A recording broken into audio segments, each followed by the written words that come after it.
Bonjour! Cette capsule portera sur la notation exponentielle. Quand on parle de notation exponentielle, on fait référence aux exposants. Alors voici les 3 mots de vocabulaire que nous allons utiliser dans la notation exponentielle. Tout d'abord, nous avons la base. La base est le nombre qui est multiplié par lui-même, alors que l'exposant nous dira le nombre de fois que la base est multipliée par elle-même et la puissance sera le résultat. La notation exponentielle permet de réduire l'écriture lorsqu'une multiplication est répétée.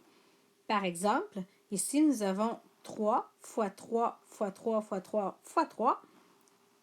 Ici, le résultat donne 243. Nous pouvons réduire l'écriture par 3 exposant 5 égale 243, puisque le 3 il est multiplié par lui-même 5 fois.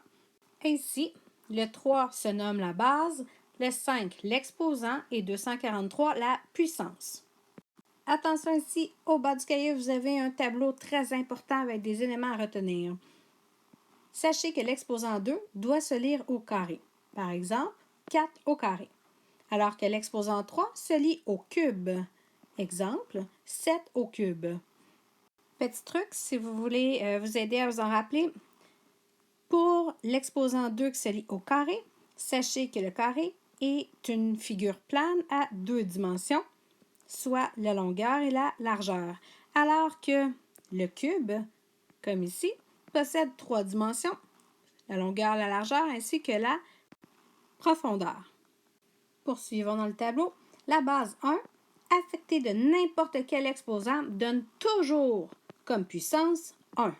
Exemple 1, affecté d'un très grand nombre comme 288, ça me fait 1 fois 1 fois 1, etc. Et mon résultat sera toujours égal à 1.